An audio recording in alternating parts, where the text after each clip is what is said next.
folks. Well, today's program is basically going to be on how to take care of those epis that have basically got out of control or are just so old that you haven't repotted. How many people here have plants that look like this? Raise your hand. Now everybody should be raising your hand because I know you all have plants that look like this. Vicki, I know you've got plants that look worse than that. How many of you have plants that look like this?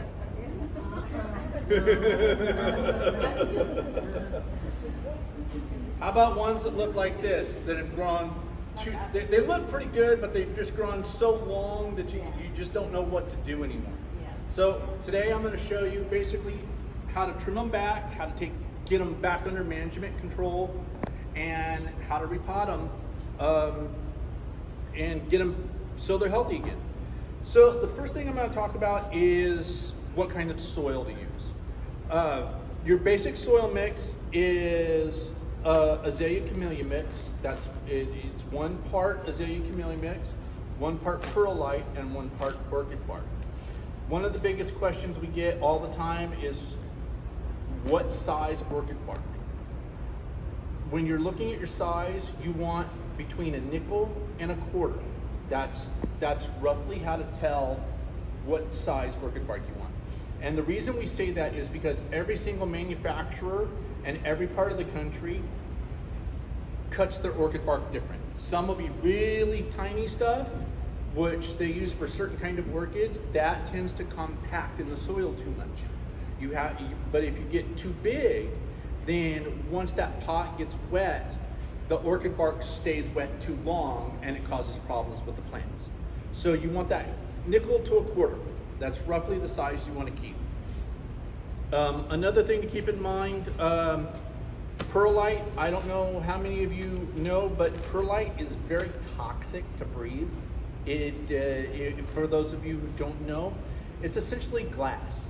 It's superheated volcanic glass. So if you think about breathing in glass, dust from glass, that's basically what you're breathing into your lungs. So anytime you use perlite, make sure you wet it first. The other thing for soil,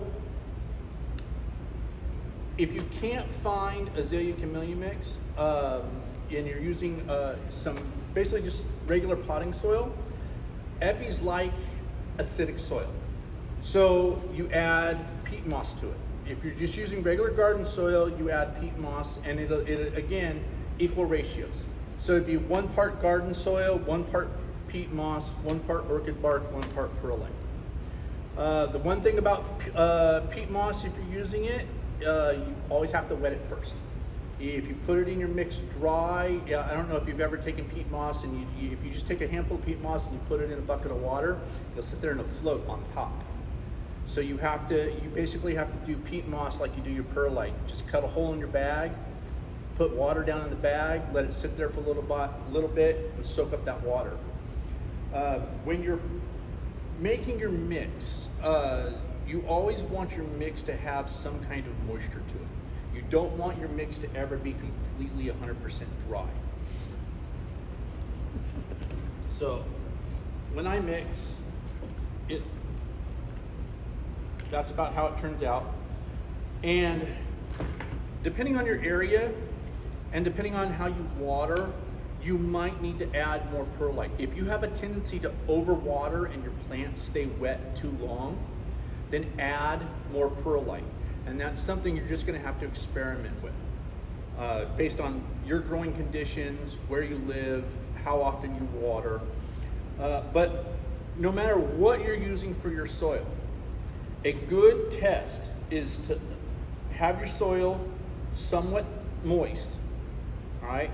Take a handful of it and squeeze it as tight as you possibly can. When you open your fist, the whole ball should fall apart. If that ball stays together, your soil's too dense, it's gonna retain too much water. You have to lighten it up. And you lighten it up by adding perlite or maybe a little bit more bark.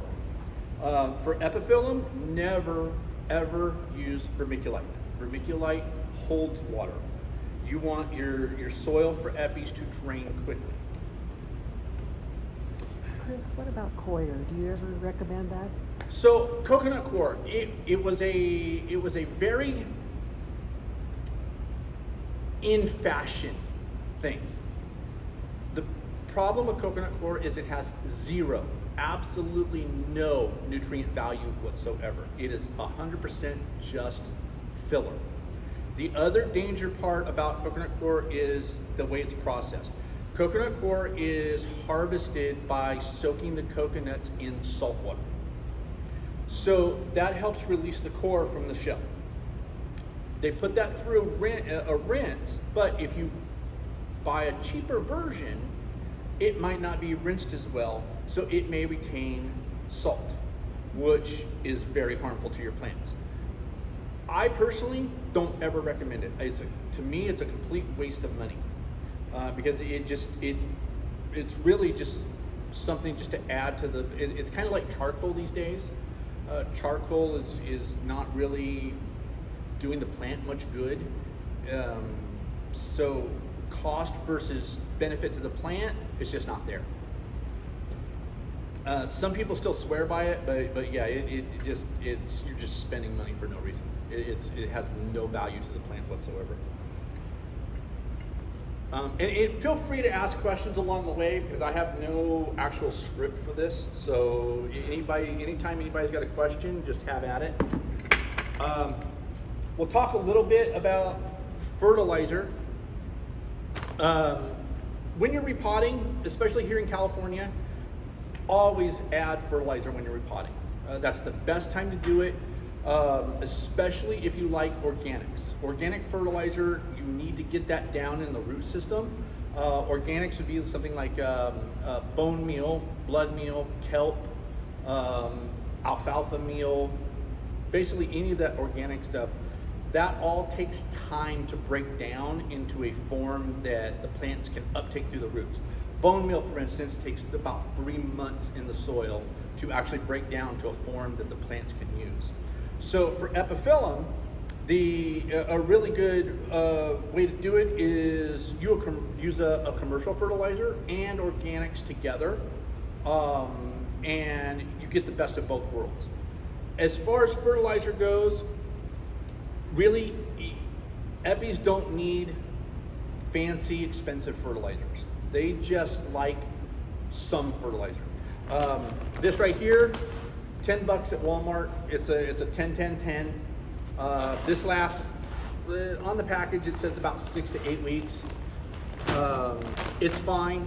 I found this, Lowe's is now carrying this brand, and what they told me when I picked it up is that they're going to keep it in stock, so it's something you can readily get now. It's a 13-13-13 with iron. It seems to work just fine. You can also get basically this you really can't get anymore because you don't want to pay the price. But basically, it's comparable to Osmocote. So the one thing about this, so this is a slow release fertilizer, which Osmocote is too. These have different methods of the way they release their fertilizer. So if you're going to use something that's in a prill, you want to check the instructions and stuff and see what the transmission mode is. Like Osmocote releases according to the weather.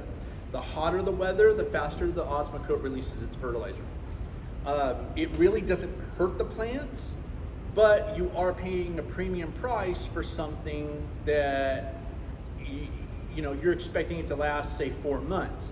And if we're here in California and we have these 100-degree weeks where we have 3 or 4 100-degree weeks in a row, you're not going to get 4 months out of that fertilizer.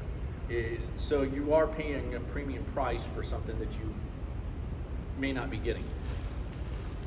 The other thing to know about fertilizers, every manufacturer has what on the bag, it'll say a guaranteed analysis. You want to pay attention to that because the numbers that they're using, like the 10-10-10, that's a guaranteed analysis for the measurement that they're giving you on the bag. All right. So if it's recommending, say, a cup, then they're guaranteeing that it's a 10-10-10 for that cup. All right. The difference is when they're prills like this, each prill is a 10-10-10. So it's a different way to think about fertilizers. So if you're using this, you can add more, subtract more, and you can adjust the amount of fertilizer you're using. When you're using these, when you're using anything that's in a prill, you need to remember that what's being released from that prill is, like in this case, this is a 13-13-13. So as it releases, it's releasing basically in those quantities. So, all right, so another thing too, when you are doing anything with potting soil nowadays, I always recommend wear gloves. And the reason is mainly, number one, epis sometimes have thorns, but the main reason is that most of your commercial potting mix is no longer natural forest floor product. It is recycled wood product. And that almost all commercial potting mixes is now recycled wood product. And what I mean by that is it can be anything from yard clippings to downed trees to lumber out of torn down houses. So you never know anymore what's actually in the potting mixes anymore. A lot of you know that I used to be a commercial truck driver. I'm not going to tell you what brand, but I was at a manufacturing plant and they were shredding tires. And I was curious. So they took me around the plant to show me all the different products that they were using for recycled tires. Some of it was potting mix. Now, I know which brand, but I'm not going to say it. So just know, those of you who know me, that know the brands that I say stay away from, you can probably guess. So next on the list, I guess, would be, any questions so far? Can you repeat your mixture again? So the mixture is 1 part azalea camellia mix. Oh, and by the way, EB Stone is readily found at Armstrong Nurseries. And here in California, we have Armstrong basically all over California. EB Stone is a really good product. I do like their products. I don't personally use it, but I've tested it, and I like, as far as on the shelf commercial products, I tend to gravitate towards it. You're gonna pay a premium for this. This bag here is $8. A 1 cubic foot bag is $16. So you do pay a premium for it. What do you use instead? I buy mine by the truckload. So yeah, I could not, there's no way that with the plants that I grow that I could afford to plant like this. And Geneva was kind enough to bag up some different products.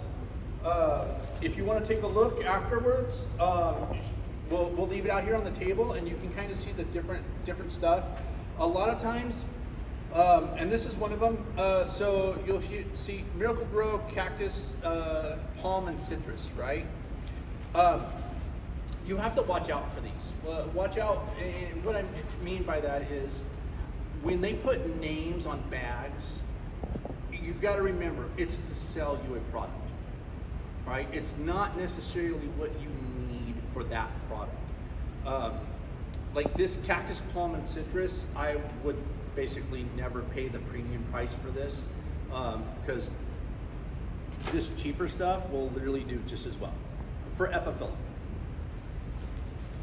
And keep in mind, everything I'm talking about is directed specifically to our plants. Another thing about orchid bark is, so you can see here, that's the difference in size. So this manufacturer on their bag calls that medium. All right. If I was looking at that, I would call that extra small. That's less than a dime. versus that. This I would call, if I was calling it, I would call medium. So that's the difference in why we say a nickel to a quarter, because So that's not good, the extra small? no, this is actually too small. You can use it in a pinch, but over time, it's just going to compact your soil more. It doesn't aerate the soil enough to allow enough air and water to flow, like the bigger bark. That one is the Orchiata, New Zealand bark, that you pay a premium for it because supposedly it doesn't break down. Yeah, and in reality, bark that doesn't break down, it really doesn't matter. Because once your bark starts breaking down in the soil, it's adding nutrients to the soil. It's feeding the soil. And that's one thing about fertilizers and stuff with Epiphyllum. Epiphyllum will always respond better to fresh soil versus fertilizer. They like the organic component of the soil. So if you want to really feed Epiphyllum to make them grow fabulous, think about feeding the soil, not the plant.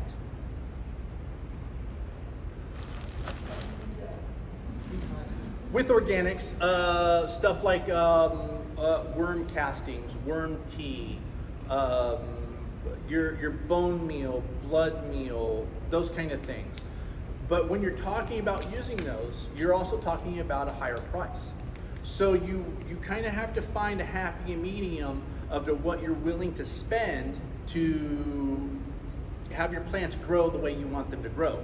If your yard or wherever you're growing them, if they grow fantastic on cheaper stuff, don't buy the expensive stuff. Use what will do best for you. You don't have to spend a lot of money to grow Epiphyllum. There was one reason we call them the poor man's orchid, because you get that awesome flower and you don't have to spend as much money as what you do with orchids. Okay, so once you got your gloves on, Geneva, you want me to start with this one? Sure.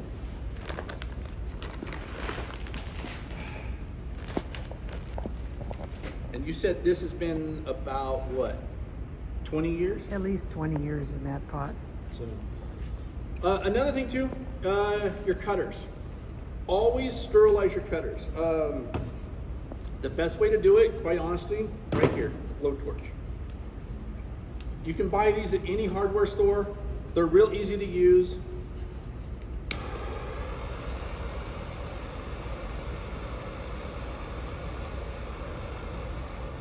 And basically all you're doing is burning off any plant material that was on there. That's really all you have to do right there. 100% sterilized. You're afraid of the blowtorch, or you just don't want to spend the money. I haven't replaced one of these in a long time. I think the last time I bought the top for it, the whole thing was less than 20 bucks. There is one thing to note in the state of California. It's probably coming up, I think, next year. They're outlawing single-use bottles now. I don't know if that actually made it all the way through, but I know it's coming. The reason to use a blowtorch. All of you have probably seen the variegation virus. That is so strong that if it is on your cutters, you can pass it from plant to plant. The only surefire way to get rid of that on your tools is fire. If you're using fungicides or bleach will do absolutely nothing. It won't do a thing. So the only surefire way to make sure that your tools are 100% clean is fire. Can I put it over my stove? Yes. Can I put my stove on and just squash that with it? Yeah. Yeah, that's a good way to do it. Is just put it at the stove, and you don't have to get them blazing hot. You just need to make sure that you've burnt off all the basically any juices or plant material that's on there. The other thing you can do like say Phizan, Phizan 20. You can get that on Amazon. I think Armstrong still sells it. It's a fungicide. Here's the thing, just if you do the fungicide like that and you just wipe it on there, doesn't do anything. Read on the package. See how long that non-porous surfaces have to stay wet for it to be effective. If I remember correctly, like with Phizan, it's roughly 20 minutes. So that means you basically need to soak your cutters in order for them to be effective and be sterilized. And does that kill the virus also? Phizan? It probably should. I'm not gonna trust it. I'm gonna go with the surefire thing. I mean, this is so easy and so cheap. Why spend money on chemicals when for literally 20 bucks, even in the nursery? How does that work again? All it is a butane canister. Yep, that's it. Can I, you know, this is a term, Yeah, propane. was it propane? Yeah, for plumbers. Plumbers use it. There's a fatter short model that would be more stable from being knocked over. The tall Yeah. ones are a balance issue. But even, Is there a heat issue, like when you cool or something? no. You keep it upright. Yeah, you just keep it upright. It's liquid and you're tapping off of the gas that's forming at the top. Yeah, there's a little. Starter, like, you know when you do a barbecue, you know, like you turn out Right. little starters you buy. So what it is there's a little hole in the top, and that's a seal, and then in the bottom of the thing there's a little nozzle that goes down, and when you screw it in, it taps in, and there's a little spark inside the igniter, and then once you turn the gas, It's like a torch that you used to do creme brulee. yeah, So you can get it at Home Depot, Lowe's, Ace Hardware. this is, you want to buy the one that has the self-lighter because they sell the simple one. Yeah. That you would need a striker or some flame to get it to take. And you get Benzomatic. That's the trade name for it. You basically go into any hardware store and tell them you want a Benzomatic, and they'll direct you to it. It's commonly used in the plumbing trade. Plumbers use it every single day. For me, I have 10,000 plants. I use one canister basically every 2 years. That's how long it lasts. So Grace is gonna ask, can you use a fire starter? Like for your barbecue? Barbecue. But You- then, you know, If you don't have the automatic starter, yeah, you need that. The light, what he's got is there's a clicker. that- No, I know what she's talking you know about. that cheapy thing that you use to Like a butane lighter? You could- No, that's a soft flame. the soft thing? Yeah, you could if you held it onto your tools long enough. Okay, how about a pot? Okay, I got a pot that I'm not gonna use for food. I got boiling water, and I put it in the water. Does that work? Well, okay, so what happens to metal and water? Rust. There you go. And boiling water doesn't go above 210. Yeah. No matter how- So you're Yeah. It doesn't get hot enough, And- boiling water. don't be afraid of this. Basically, a 7-year-old could safely use one of these. So it's not something to readily be afraid of. I mean, right? You can see on the bottom of it, I've dropped this thing. My cat knocked it over 2 days ago. It went tumbling off the table right on the floor. They're not going to explode. You really have to beat these to death to get them to break open or burst. And then the igniter, I think I've had the same igniter for, 15 years. So less than 20 bucks, and there you go. I mean, there's really no other. Why spend money on chemicals to maybe have a question mark if they're actually going to be effective when that's a sure thing for such a cheap price? Okay, so on to trimming. So the first thing you want to do when you're going to repot is kind of size up your plant. So on this one, you kind of look, so you're holding up there, automatically you can tell it's growing lopsided.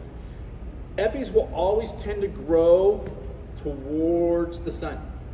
So even on a perfectly planted, centered plant, in a couple years, it's going to start tilting over.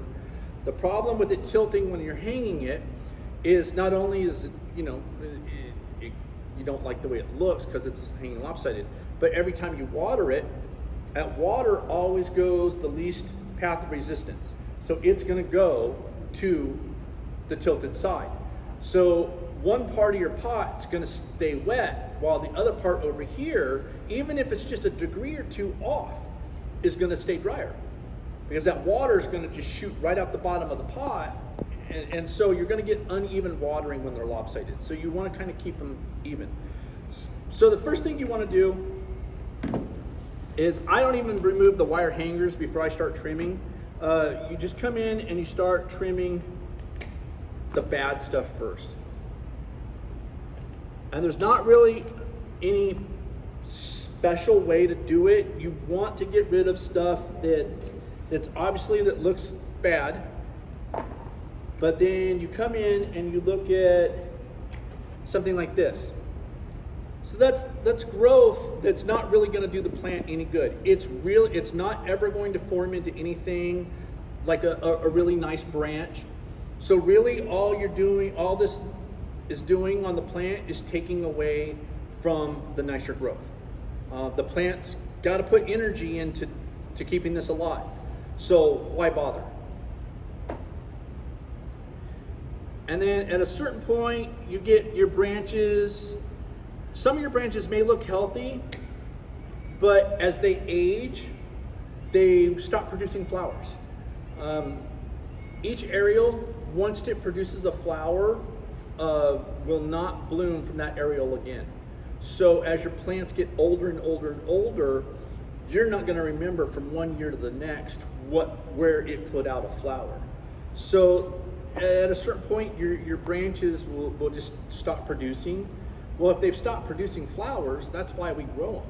So there's no reason to have the branch on the plant anymore. You want to cut that branch back so it produces new branches, which will then give you more flowers.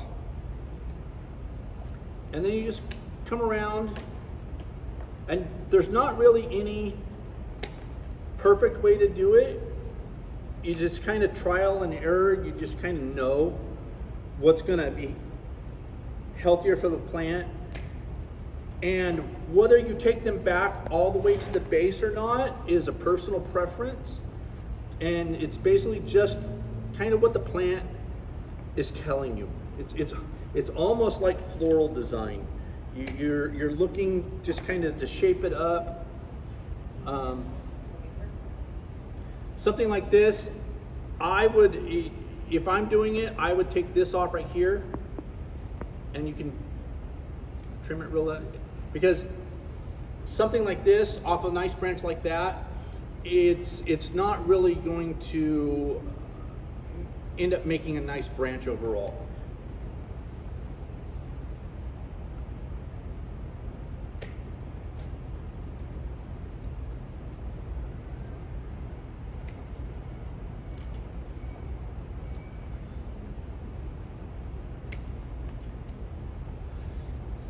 And when you're hanging it, you got this one long branch, that's kind of what's helping make it lopsided. So on something like that, I would take it off. And on that, you can see I left about 3 or 4 inches on that one. The reason being is because that will end up forcing that to put out new growth down in that area.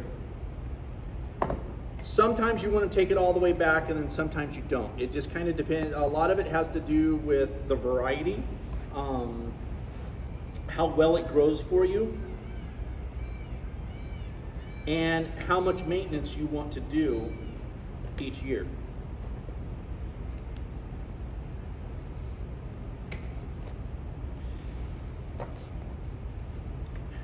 And if you have any old wood,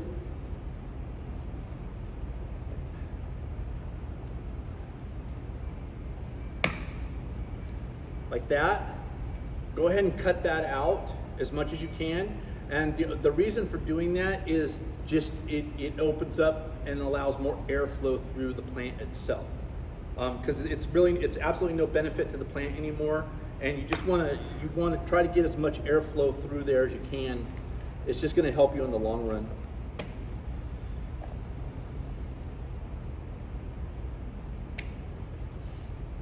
I'll show you something here. So on this one, so we've got this little branch that was coming out, and then we have this long branch. So I cut back because I don't want more growth here. I want this branch. I want the plant to put the energy into growing this branch out, not this older branch anymore.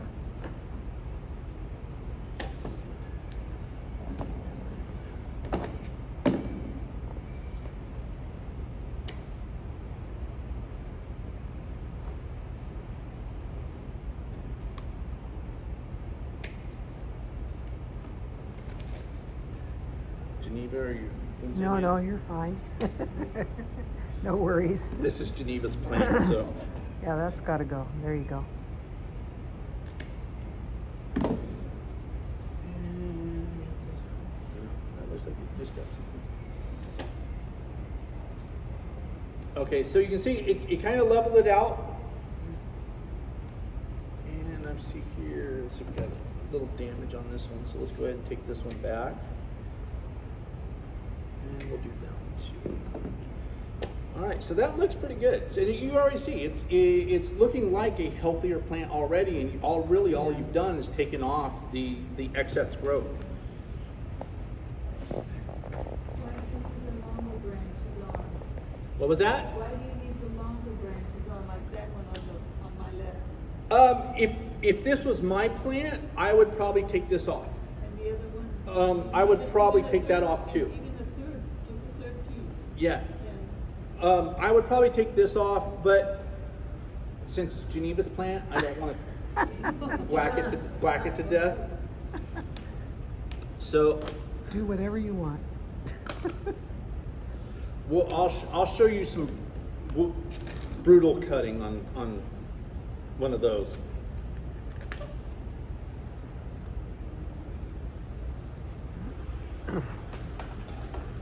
So when you know you're going to repot, I suggest letting your pots dry out a little bit.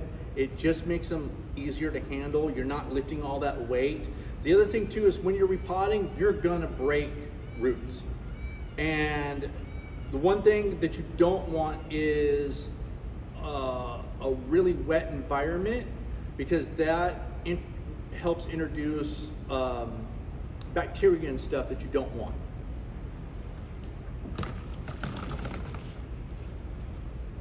Now, anybody who's repotted epiphyllum, this is the way your root ball always looks on older plants. So, let's see here. You want me to save these cuttings for you, Janine? Free cuttings.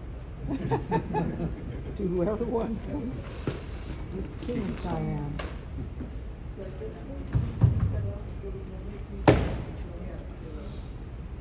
All right, so you've got your root ball like this. Now, the one thing I said earlier is water always takes the path of least resistance. You want to repot your epiphyllum about once every 3 to 4 years. Let me see a show of hands of how many people actually do that. Nobody. We never ever repot our epiphyllum the way we should. The reason you want to repot them that often is with our water here in California and the municipal water in most areas, at about the 3-year mark, you have basically leached out all the natural nutrients in the soil. So now your plants are basically growing on the fertilizer you're feeding them. There's no nutrients left in the soil. That's one reason you want to do it. The second reason is epiphyllum love to fill the pot full of roots. They will make this tight root ball. Now you can see I'm pushing on this and it's not going anywhere. Water always takes the path of least resistance. When you put water in this pot, what's happening? It's running off the sides. That's right. It's going down the sides and out the bottom. It is not getting into the center of the root ball. The way you prevent that when you're fertilizing each year is the good old trusty 99-cent store screwdriver. Every time you fertilize, take your frustrations out, put your fertilizer in your soil, come along with the screwdriver and do Alfred Hitchcock. That breaks up the root ball in the middle. It gets fertilizer down in the soil where the roots can actually uptake the nutrients, and it allows water and air down into the root ball. So when you're repotting, you just start tearing it apart. You don't have to be gentle. Don't worry about breaking the roots. If, like most of us, you have more than one plant inside each pot. That's another thing too. I always recommend more than one plant in any pot that's 8 inch, roughly 8 inch or so. You generally want more than one in it. Just having one is a lot of reasons people don't get blooms, because they will concentrate on filling the pot full of roots versus flowering.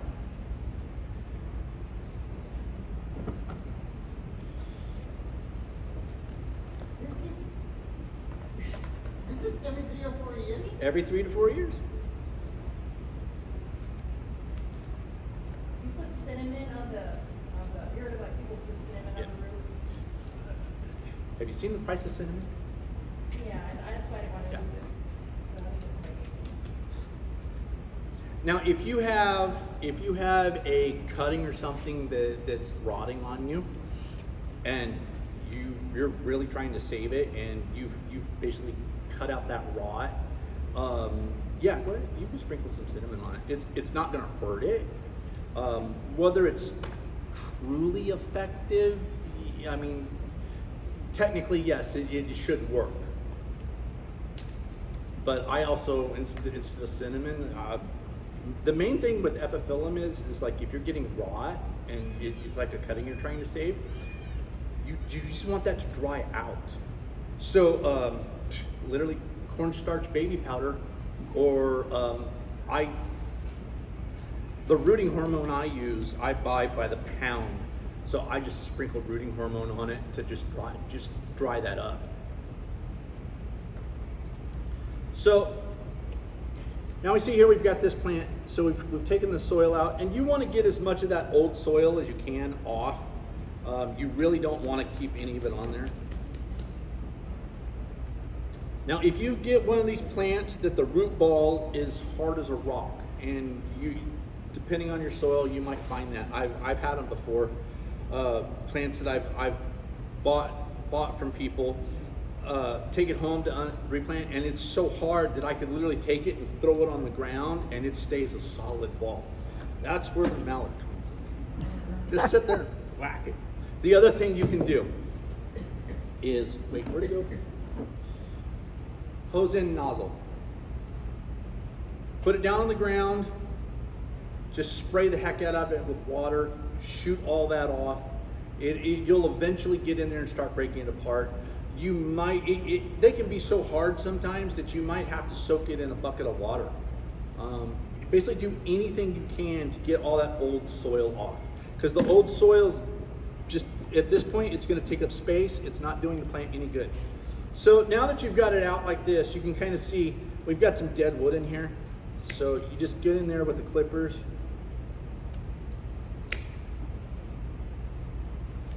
Basically anything that you think the plant really isn't using, take off.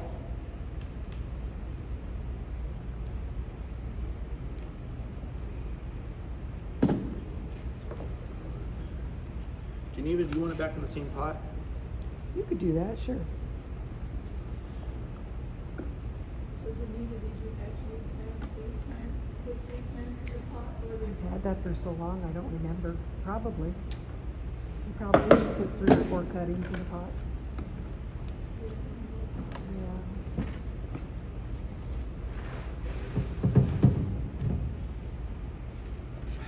Yeah. Epiphyllum soil. I recommend throwing it in the trash. Oh, the old soil. Yes, the old soil. The reason being is There's so much, because so much of the commercial potting mix now is like yard clippings and stuff like that, and you've all seen, especially here in California, we had state mandated recycling. Where that stuff goes is all over the place. The average homeowner doesn't know the difference between a plant and a weed. These commercial potting mixes, they don't sterilize them. There's no way in the world that you're gonna go to Home Depot and pay $8 for a bag of soil and that bag be completely sterilized. It's gonna have weed seed in it. All our plants are gonna have weeds. If you compost the soil that's got weeds in it and you're composting at home, your compost pile almost never, ever gets hot enough to kill the weed seed. So all you're doing is causing more problems down the road. You think you're recycling, you think you're being green, but in reality, you're gonna end up spraying more poison in a couple years because you're just keep reintroducing weed seed back into all your other plants. Get rid of it. Just get rid of it. The other thing too is if you have any suspicion at all that your plant is virused, never recycle any component whatsoever if you're repotting it. Throw the pot away. I even throw the hangers away if I find one I just chuck the whole darn thing. You don't want to take any chances whatsoever of transmitting that onto something else, because there's not been enough testing with the mosaic virus in Epiphyllum to know exactly how it transmits. For many, many years, I intentionally kept an infected plant, and I tried to infect another plant to try to see how easy is it to transmit. It never did. But yet, magically, Others. plants, like, whoa, how'd that happen? So we know it transmits. We just don't know how quickly, how it actually does it. So if it's virused, chuck everything. So if you're doing small batches at home, I recommend grabbing one of these. They're just a few bucks. It's a cement trough.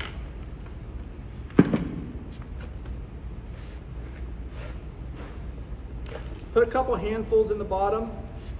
This is where you want to add your fertilizer.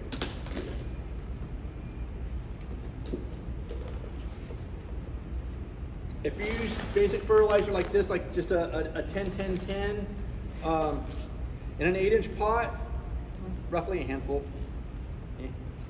I don't really measure it anymore. This right here, bone meal and blood meal. It's 3 parts bone meal, 1 part blood meal. The bone meal, like I said earlier, it takes about 3 months for it to break down. Blood meal is nitrogen.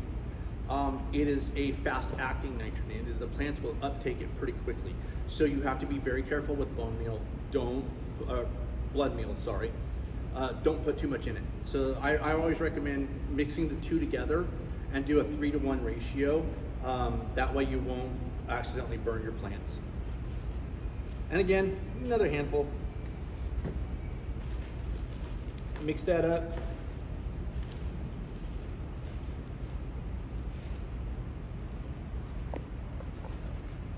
And you might have to take some back out. And then you just basically put them back in and try to even them back up the best you can.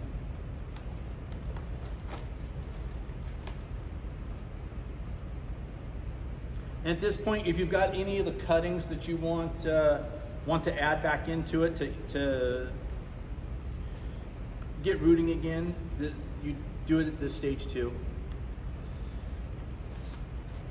Now, sometimes as your plants get older, Geneva ended up having 4 in this. As your plants get older and the roots expand more, you might actually end up having to separate it into 2 pots. You want to make sure that you haven't shoved so much in there that there's basically no room for the plants to put out new roots. you do want them to put out new roots, because as they put out new roots, they're going to put out new growth. And then just start dumping it back in.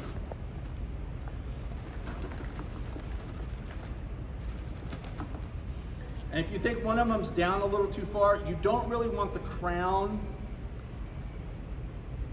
right up underneath the soil.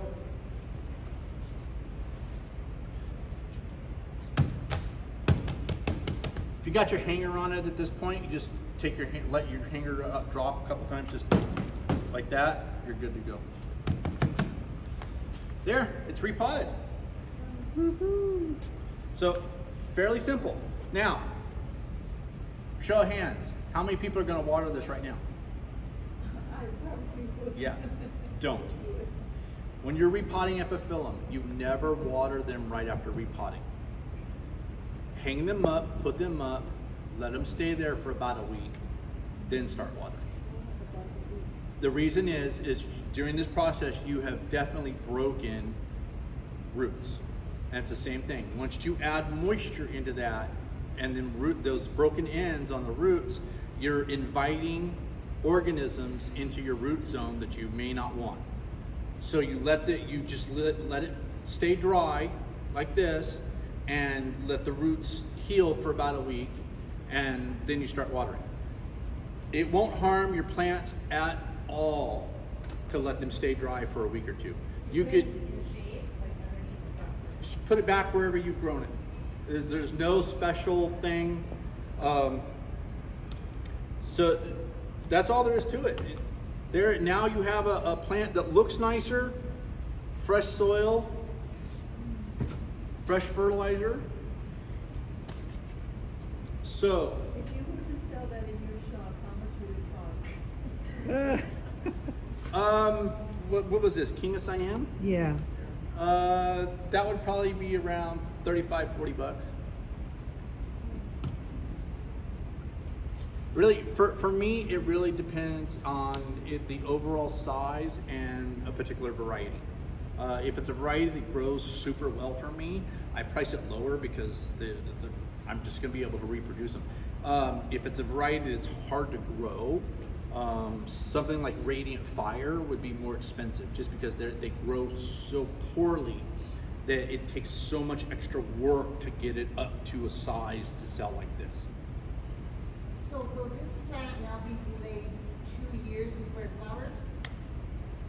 Generally, what happens when you repot, they will tend to skip the following year. The reason they do that is because now they've got this fresh soil, they've got room in the pot, they're more concentrated on filling that pot full of roots than they are blooming. So they tend to skip a season. Does that hold true every single time? No. As a generality, yes. Just expect them at some point in the next season or two that you're probably not going to have. You may not have any flowers, or you may have a lot less than you normally do. And another thing you got to remember is you cut a lot off. So now your main goal at this point is not blooms. Your main goal at this point is new growth. Okay, so when's the next time you can fertilize? Depends on the fertilizer you're using. If you're using something like just a cheap 1010, 3 or 4 months. Really, in Epiphyllum, you really only need to fertilize twice a year. You do not really need to fertilize like every single month or anything like that. Especially here in California, February, and then now we all know right now we're blooming season's ending. All our plants are kind of looking shriveled up and kind of, they start looking a little dehydrated. They're in their resting period. Right immediately after blooming, you do not want to fertilize. You want to give them a break. Come about August, that's when you want to fertilize. Now, if we are having a super hot summer, last year was an example. We had, at my place last summer, I think we had about 6 weeks where we were 90 plus almost every single day. Your plants start looking really bad. then come in, that's when you might consider using like a liquid fertilizer. Like say, I don't normally recommend it, but Miracle Grow. Spraying them with Miracle Grow once or twice just to give them that little, you know, try to get them over the hump until the weather calms down a little bit and you can be out there when it's not 105 repotting plants and stuff like that. As a general rule, I don't recommend Miracle Grow for Epiphyllum because Miracle Grow does what it says it's going to do. It's not a fact that it's a bad fertilizer. Miracle Grow, its nitrogen transmission is very fast acting. That's why it's great for vegetables, right? So, and Epiphyllum, you want a slow nitrogen release. You don't want a fast, because then all you're putting that nitrogen, they're just gonna grow and grow and grow. And that's not really what you want, because then you get stuff that looks like this. And if this had branches that look like that, what are you gonna do with it? It's so hard to maintain. You know, you're just making more work on yourself. And the other thing too is we gotta remember, something that's huge takes more care, because if it gets scale, now you have more plant to treat. You have more chemical you have to put on it. So the bigger you let your plants get, the more care you're gonna have to give them. So with Epiphyllum, something this size is kind of perfect. You get the best of both worlds. You're gonna get a nice looking plant, something that's easy to maintain, and you're gonna get blooms. Are you gonna get 50 blooms on this plant? No. That's why you have 100 of them. So, we've got that one. So now let's go to, I probably ran my mouth long enough. We're probably running late. So let's go to one of these things. What do you do with something like this?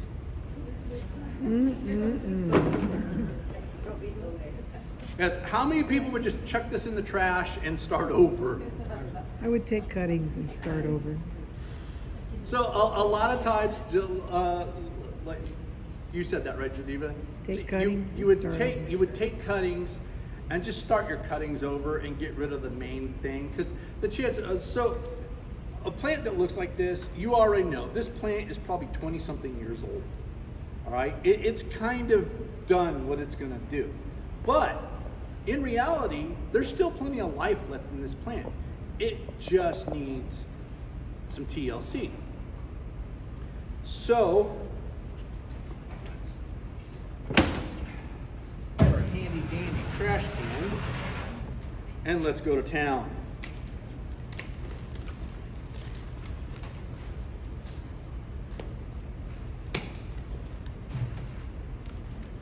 And any of you that are going to end up volunteering at the Pinnacle, this is what they look like. So this is what you're going to be doing when we start repotting.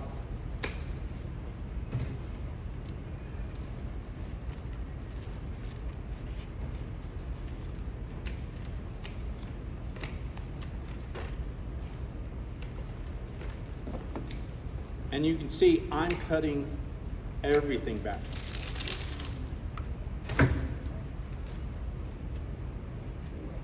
If you wanted to, maybe something that was at least that quality, you might want to hold on to it for a minute till you kind of see what the roots and stuff are going to look like.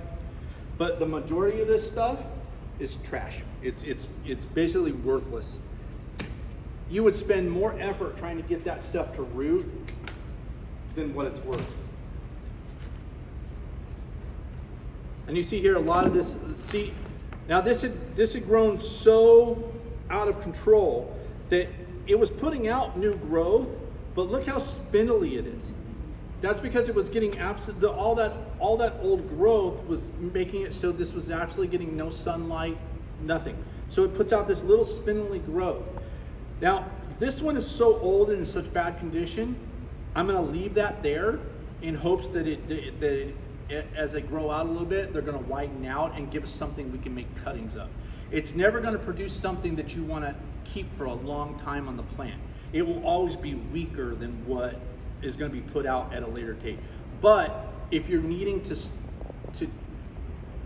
get this plant to survive to a point to where you can make cuttings enough to replace it, you might want to consider leaving something like that.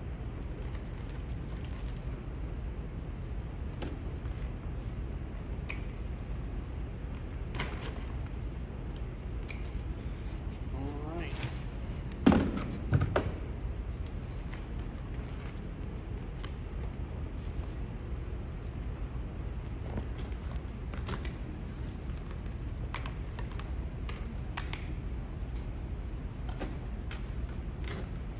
Do you like that size of a pot? The hanger? Yep. I've been making my hangers out of wire, so I can't remove them like that. So, do I have to now switch over to new hangers? Because so far I just have small pots.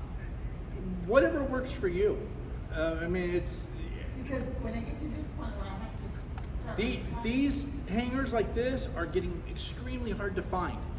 Most of the manufacturers that were doing this didn't make it through COVID. So they, a lot of what you see, especially on the retail side, is those new plastic clip-ons. Well, we all know those plastic clip-on hangers aren't going to handle something like this. So if you can find these, then latch onto them. Yamada still has them. Oh, we have an option. Yeah. Yeah, but for the more, I think for that two strands short, about 80 cents, 60 to 80 cents. Yeah. At the max. Yeah, you're looking about before COVID, I bought these at 15 cents a piece. Yeah. Now on the retail side, they're about $1. And I've seen them in some retail nurseries for almost $1.50 a piece now. They don't have feet right. Before Kentucky went out of business, Just you had to buy 200 of them at a time. Yeah. And they came from Mexico. And then they decided that was too big of a deal. Another place sold them, you had to buy 500 to get them. But yeah, I think they're made in Mexico. Even though McConkey was famous for, I think, originally, it was too much, I guess, money to make or something. Yeah. Wasn't efficient or. So this plant here has probably been in this pot 15 years or more. I got a feeling this is one that maybe was back when Galen and I was last repotted the Pinnacle. That was over 20 years ago. Here's something you can see. A plant that's this age, you would expect this to be this gigantic root ball. This kind of tells you that the soil to begin with maybe was not a decent quality, because look at how easy this is coming apart. And you saw Geneva's, how Geneva's was a tight root ball that we had to actually force it apart. This is literally just falling apart. So it's been in the soil so long, A, the good roots have basically died off, and B, possibly that the soil was just not that great to begin with.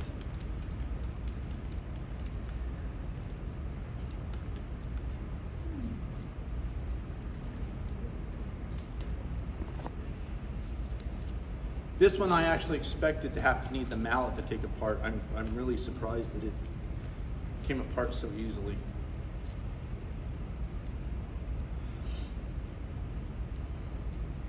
And if you have this clover in any of your stuff, and I'm seeing this more and more in the potting mixes, The mix is right. you make sure that you get every little piece of it out, because if you leave one little piece, it will reroot itself. Okay, so on something like this,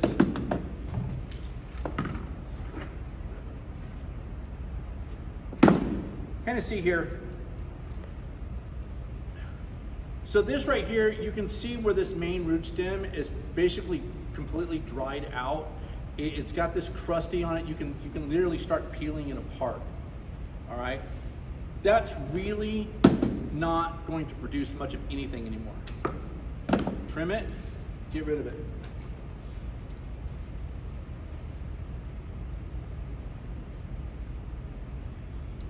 And you see here, I'm rubbing all the old soil off. And then in here, you kind of see we've got some more dead. So we're gonna get rid of that. And right here, it started to put out, it's trying to live. So this is a good sign. So we're gonna leave that little piece, but we're gonna cut out that dead stuff. And this, I'm just trimming out the center to try to just give a little more room for air to flow, for new, if it does put out new growth, for the new growth to come up through there and not be hindered by just a bunch of old woody growth. And you see, we went down from that big, huge plant to basically this is all that's really viable anymore. This is another reason to replant your plants every 3 to 4 years. It really the only way to get in there and know what's happening to your root system is to take it out of the pot. If you have a plant that's going downhill on you, don't be afraid to take it out of the soil. It's almost never harmful to take your plants up and give them fresh soil. So anytime you think you've got something going on, consider repotting. Another time to repot is if you get a really heavy scale infestation. You want to consider repotting. Scale is actually soil borne. So if you've got a really heavy infestation, and when I say heavy, it means basically you're taking your thumb and you're going across the plant and you're basically, it's like squeegeeing a window. That's a heavy scale infestation. Chances are you've got scale down in the soil too, so go ahead and repot. That way you're starting fresh. That's another thing where these little hot shot nozzles come in handy.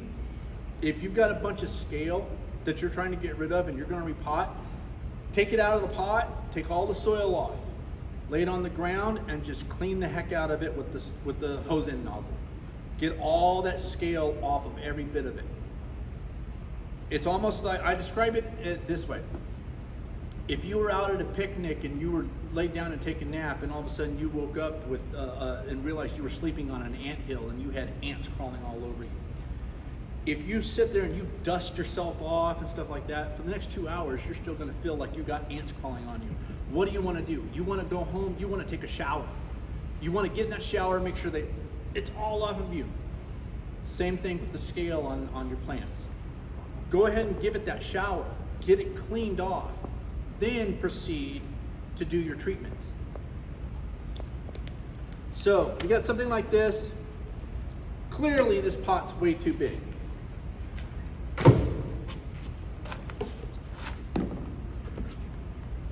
Since we got 3 or 4 of them, we'll go down to an 8-inch. If you only had a plant, if you had a plant that was in a pot, say this big, and you pulled it out and that's all the roots it's got, do not put it back in an 8-inch pot. Drop down to a smaller size pot. Even if you've got to get those roots to circle around in there, when you've got that much space in a 6-inch pot, there is no way in the world you want it going into this, because when you go in water, this pot's going to stay soaking wet for way too long.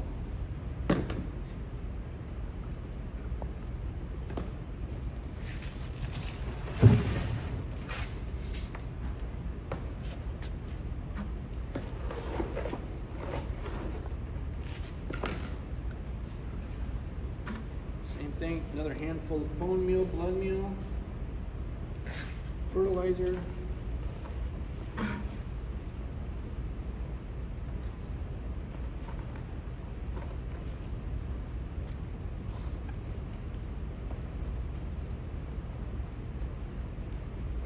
Did that pot have a tag other than the one on the side of the pot? No, I don't think. Well, actually, it did. Oh, good, good, good. Is it there? Okay.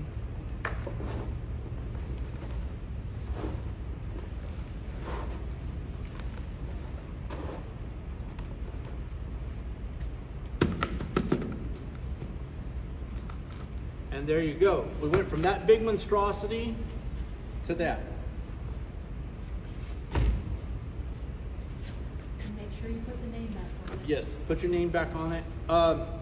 If you are a person who tends to forget to write on your plants and stuff like this, and you're using these plant tags like this, one recommendation so that you always have the name is take your plant tag like this, write on it in pencil. If you write on it in pencil and you bury it into the bottom of your pot, the pencil will not fade out. Even 20 years later, you will still be able to read what's on there. That way, at least you know when you do repot your plants, you'll find the name.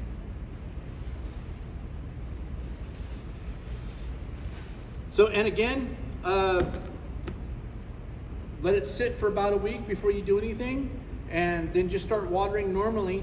And in just a couple months, this will actually start putting out all new growth. And you'll go from that big, ugly thing that we had that looks like it was about ready to die to having by this time next year, you're gonna have a great looking plant. Are you going to use those little cuttings you took also? Or do those separately? On this one, yeah, we probably will since this is going back up top. So basically, you're gonna let this sit for a week. Normally, we always tell everybody is like, let your cuttings sit out and dry.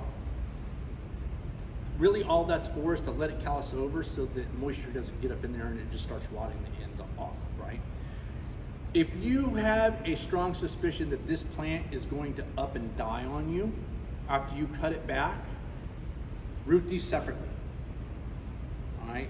If you have a good idea that this plant's going to survive, it's going to keep putting out new growth, basically just in you go. Not watering for a week is going to let it heal over.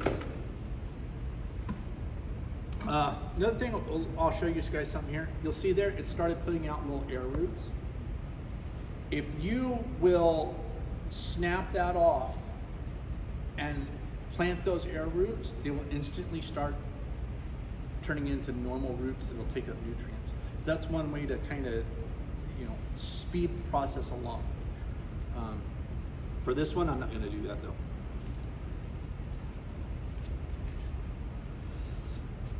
There we go. So, and then other monstrosities like that, the same process. Don't be afraid to cut your plants back like this. Sometimes the best course of action is to cut the whole thing back, let it start fresh. Especially if it's really old and hasn't been repotted for a long, long time. You're much better off letting the plant put energy into brand new growth than you are trying to keep old growth alive. One trick I'll show you. Plants that have a tendency, this is frosty lime. It has a tendency to grow long branches. We have several, King Midas is one. King Midas will grow 8 feet if you let it. And it'll just be one stem, 8 feet long. What do you do with that? To maintain your plants to a size that you need them, come along, let's say you don't want this branch to grow any longer. Come along with your finger, pinch the tip off. That branch will no longer grow longer. It will force it to put out new growth from the bottom. This, by pinching it with your fingertip, this will heal over. It'll look completely natural. It'll look much better than taking a pair of clippers and basically doing this. That kind of looks ugly. So if you don't want your plants to kind of look ugly, then just tip it. And that will solve the problem of having these really long branches. Because you'll see here, Epiphyllum always tend to bloom the bottom third of the branch for some reason. That's where they like to put out the buds. So if you've got plants hanging and then the branches your blooms are always down here on the floor. So to get them up where they're higher and they're nicer to see, then you really don't want to let your branches get so long. If you've got a really high hanging spot, then it really doesn't matter. But, so that's the basics to taking care of your old plants and repotting them. Any questions? No questions. Very well. And you normally would flame your tool between the plants. Yeah, you know, I switched out. I brought like 5 sets of cutters, so I Yeah. didn't have to do that every single Yeah. time. But for me, I have a multitude. I have about 20 sets of cutters. So what I do is I just every plant I just grab a new set, and then I hand them to Jennifer and tell her to fire the torch. Fire up the torch. Yeah, so that's it. That's basically all there is to it. Any more questions? Anything?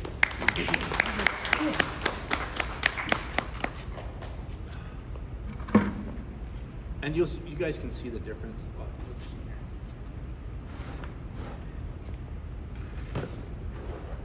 So you can kind of see so your new soil, if you smell it, you kind of you sense it's got life to it. And then you got this and you can look at it and you tell it's toast. There's no life left in this soil. So when soil is like this and it's gone, no matter how much fertilizer you put in this, you're never ever going to get this soil to come back to life. The only thing you can do is to replace it. If you're trying to fertilize something like this, you're just wasting money, because literally the fertilizer, there's so much, I guess the best way to describe it, there's so much death in this soil that you're fertilizing nothing. It's not going to hold nutrients. Even if you are fertilizing, there's nothing left in the soil to hold the nutrients. And the nutrients have to stay in the soil long enough for the plants to uptake. So, not repotting your plants, you end up just spending a ton of money and not doing anything. So, all right, I guess that's all the tidbits I've got for you. Thank you. Thank you.